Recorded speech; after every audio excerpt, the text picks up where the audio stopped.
기도합니다. 아멘. 하나님의 말씀 민수기 22장 31절에서 40절까지 말씀입니다. 민수기 22장 31절, 제가 31절 읽고 40절까지 교독하십니다. 하나님의 말씀입니다. 그때에 여호와께서 발람의 눈을 밝히심에 여호와의 사자가 손에 칼을 빼들고 길에 선 것을 그가 보고 머리를 숙이고 엎드리니 여호와의 사자가 그에게 이르되 너는 어찌하여 내 나귀를 이같이 3번 때렸느냐?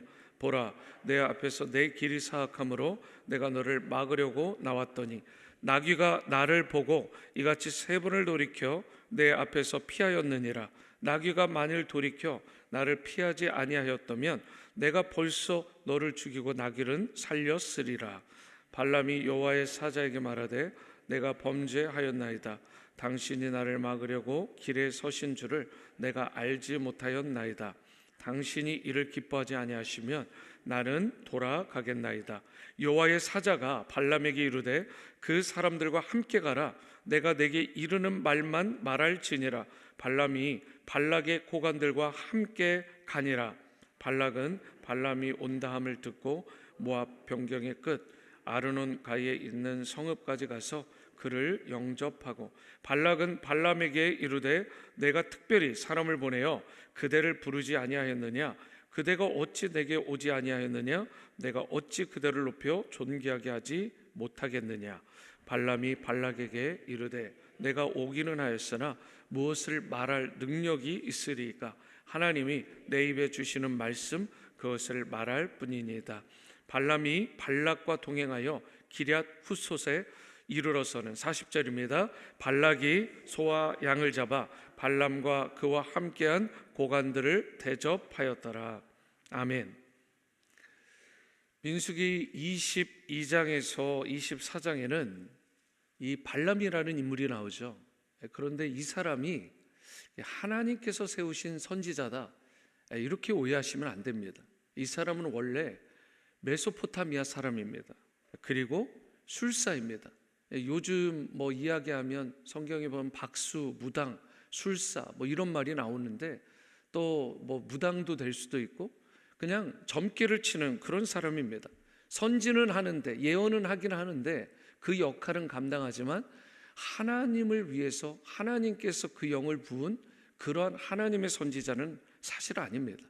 이 발람의 이야기가 그런데 계속해서 기록되어 있는데 이 성경은 발람에 대해서 이렇게 기록하고 있어요. 유프라테스가에 있는 그 강가에 있는 메소포타미아 부돌 지방 거기에 있는 사람이다, 이런 이야기를 합니다.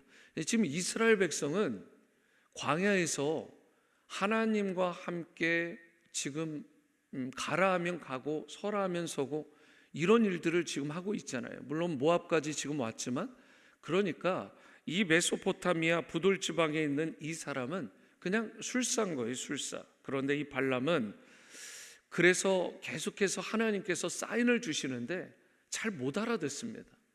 그래도 이 좀 영적으로 무언가가 있는 사람이긴 한 거죠.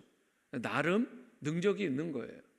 그래서 이 이방 주술사인데 이 사람에게 여호와 하나님께서 이런 깨달음을 주시고 자꾸 돌이키도록 사인을 주시는데 그가 온전히 돌이키지를 않는 것입니다.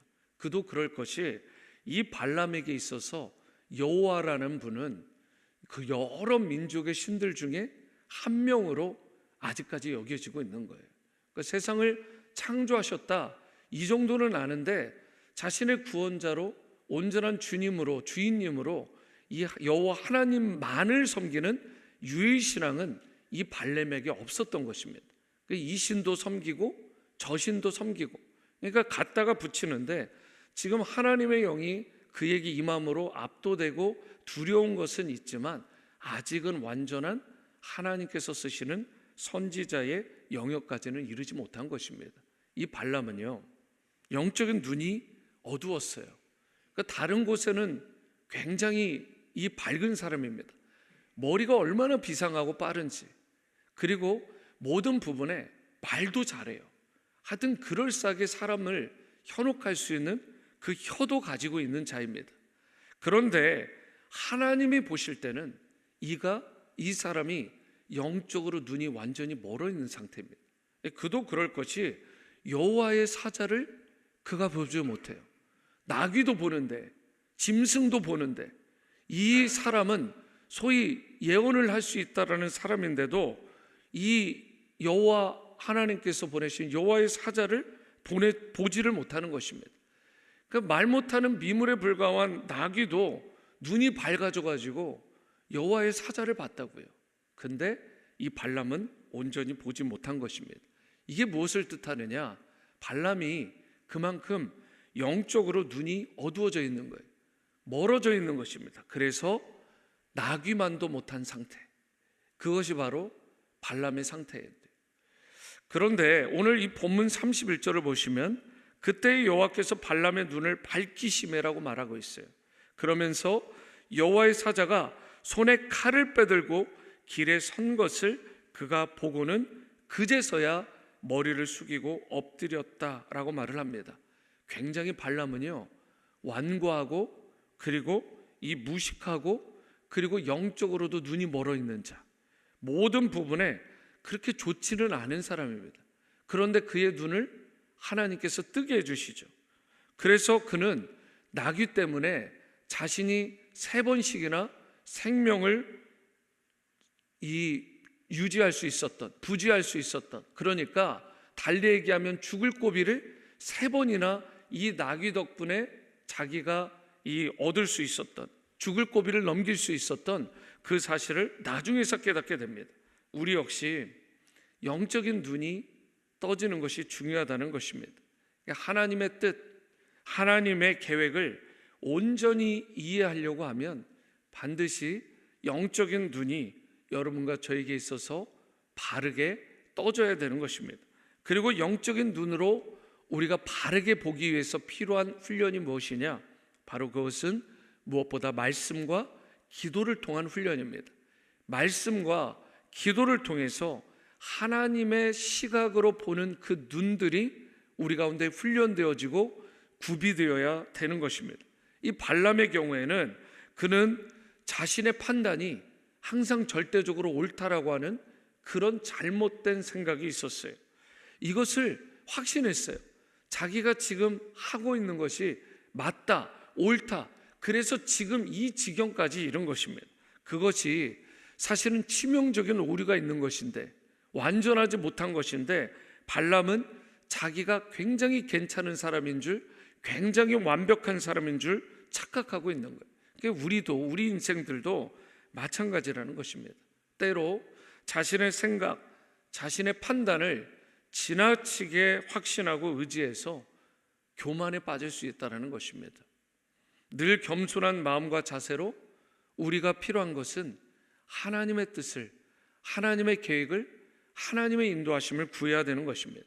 항상 영적으로 깨어 있어서 하나님의 뜻을 온전히 분별할 수 있도록, 어제는 내가 영적으로 바르게 떠져 있었는데 오늘은 바르게 떠지지 못해서 잘못된 오류, 잘못된 길로 나아갈 수 있기 때문에 매 순간 24시간 그리고 7일 동안 내내 우리가 하나님의 뜻을 온전히 분별하며 하나님의 선하신 인도하심을 받는 그러한 성도가 될 수 있게 되기를 주님의 이름으로 축복합니다. 34절에 보시면 발람이 여호와의 사자에게 말하되 내가 범죄하였나이다. 당신이 나를 막으려고 길에 서신 줄을 내가 알지 못하였나이다. 당신이 이를 기뻐하지 아니하시면 나는 돌아가겠나이다. 그러니까 이 내용만 보면 마치 발람이 회개하고 이렇게 돌이킨 것처럼 느껴질 수도 있어요. 그런데 그 후에, 2일 후에 발람이 계속해서 하는 행태를 보면 그가 이 순간에 잠깐 이 순간만을, 이 위기만을 벗어나려고 어떻게든 모면해 보려고 하는 임기응변에 불과하다라는 사실을 우리가 알 수 있는 대목입니다. 그러니까 진정한 회심과 진정한 회개가 아니었던 거예요. 그러니까 순간적으로 넘어서 보려고 하는 행동이었습니다. 하나님께서는요, 발람이 모압으로 가는 것은 허락을 해요. 그런데 나중에 어떻게 분명히 뭐라고 해요? 나중에 네가 이스라엘을 맞닥뜨릴 일이 있는데 그 이스라엘을 결코 저주하면 안 된다라고 분명히 말씀하시잖아요. 그래서 35절과 같이 여호와의 사자가 발람에게 이르되 그 사람들과 함께 가라. 내가 내게 이르는 말만 말할지니라. 발람이 발락의 고관들과 함께 가니라. 하나님께서 분명하게 말씀하셨어요. 내가 너에게 이르는 말, 내가 너에게 지시하는 말만 해. 근데 우리는 나 자신에게 무엇을 말할 수 있는 능력이 내가 참 없다. 내가 무언가 말을 내는 것조차도 참 내 능력으로 되어지는 부분이 아니다. 이걸 깨닫는 것이 성숙입니다. 여러분, 그래야 주님께서 말씀하시는 데까지 좀 잠잠할 수 있는 훈련이 되는 것입니다. 그 때로는 말이 너무 앞서는 거죠.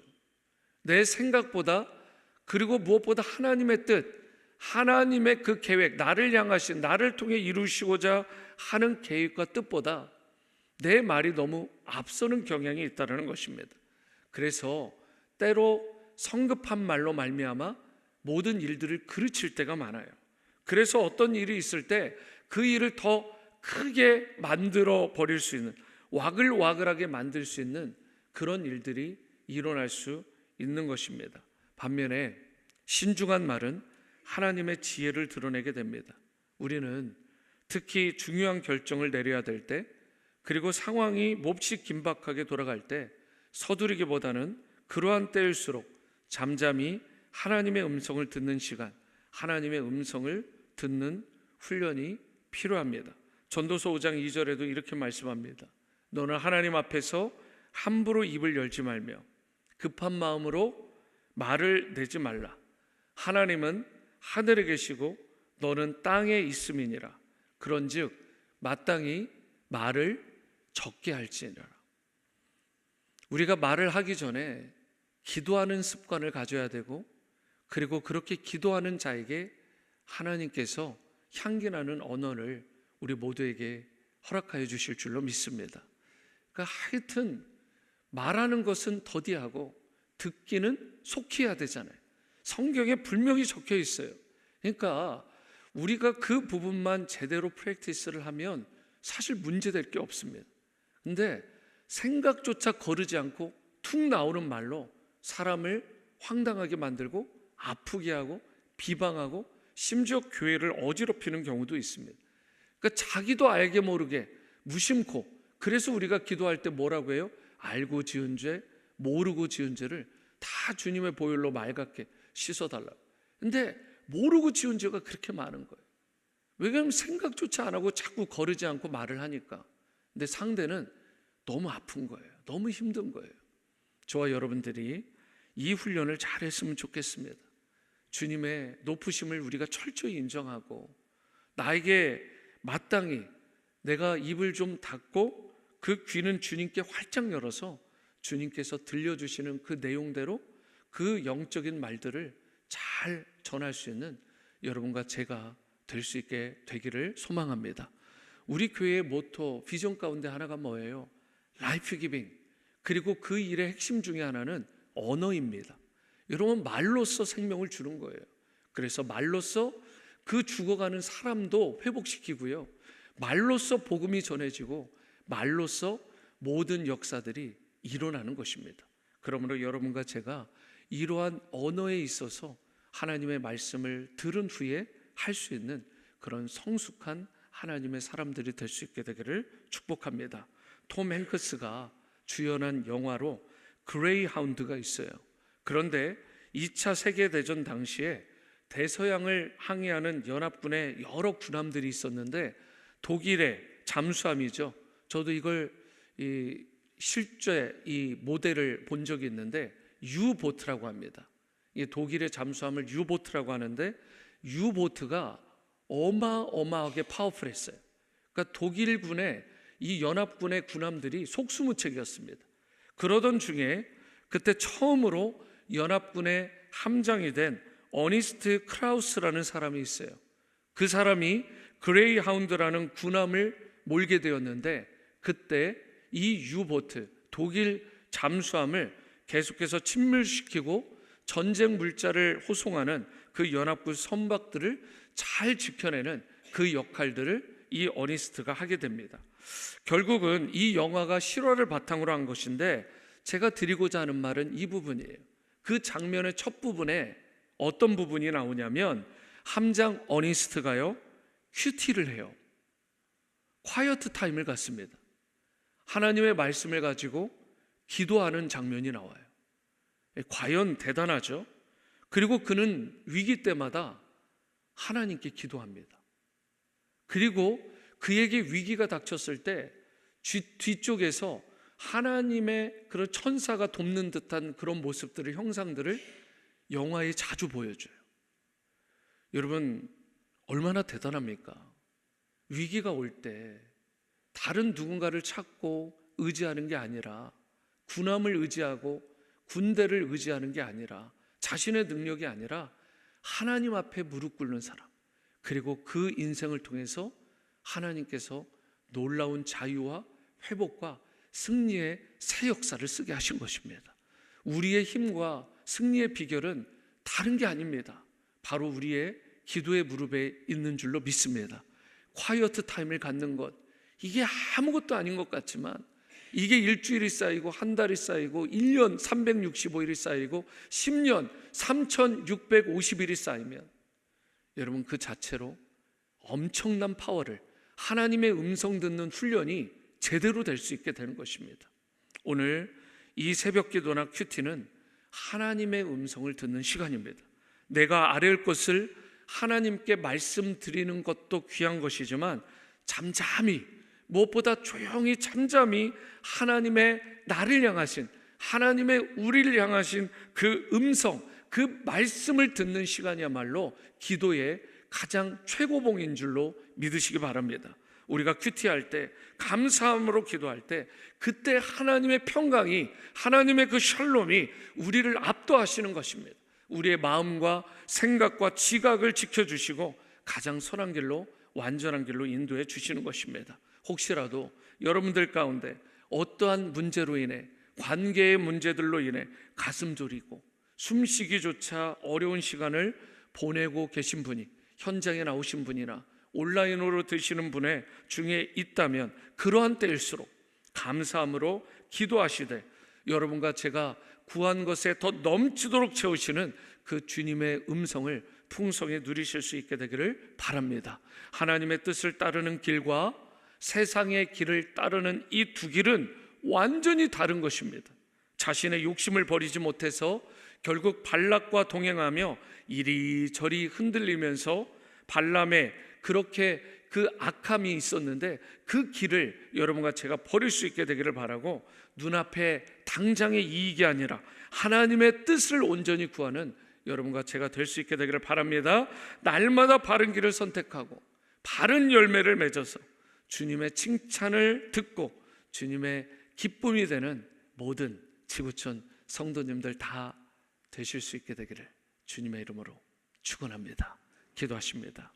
사랑과 은혜 주님, 우리가 하나님의 음성을 듣는 것이 너무나 중요한데 내 귀가 막혀 있진 않은지, 내 영적인 눈이 멀어 있진 않은지, 오늘 발람과 같은 그러한 영적인 무뎌짐이, 그런 무지함이 나에게 없도록 도와주셔서 성령으로 나를 다시 한번 불의 역사로 내 눈을 밝히 띄워주시고 주님의 보혈로 나를 깨끗하게 씻어주시되 내 귀가 온전히 열려서 하나님의 음성을 듣고 하나님을 바라볼 수 있는 그 능력을 통해서 세상을 승리하며 살아가고 주님의 기쁨이 되는 그런 영광스러운 하나님의 성도로 계속해서 살아가도록 은총을 베풀어 주옵소서. 오늘 이 새벽도 내가 말하는 시간이기 전에 주님의 음성을 듣는 시간이라는 사실을 기억하게 하여 주시고, 하나님의 음성 듣기를 잘함으로 주님의 선하시고 기뻐하시고 온전하신 뜻을 이루어드리는 하나님의 성도로 승리하며 살아가게 도와주옵소서. 존귀하신 예수님의 이름으로 기도합니다. 아멘. 하늘에 계신 우리 아버지여, 이름이 거룩히 여김을 받으시오며 나라가 임하시오며 뜻이 하늘에서 이루어진 것 같이 땅에서도 이루어지이다. 오늘 우리에게 일용할 양식을 주시옵고 우리가 우리에게 죄 지은 자를 사하여 준 것 같이 우리 죄를 사하여 주시옵고 우리를 시험에 들게 하지 마시옵고 다만 악에서 구하시옵소서. 나라와 권세와 영광이 아버지께 영원히 있사옵나이다. 아멘. 아멘. 계속해서 개인의 기도로 나아가시겠습니다.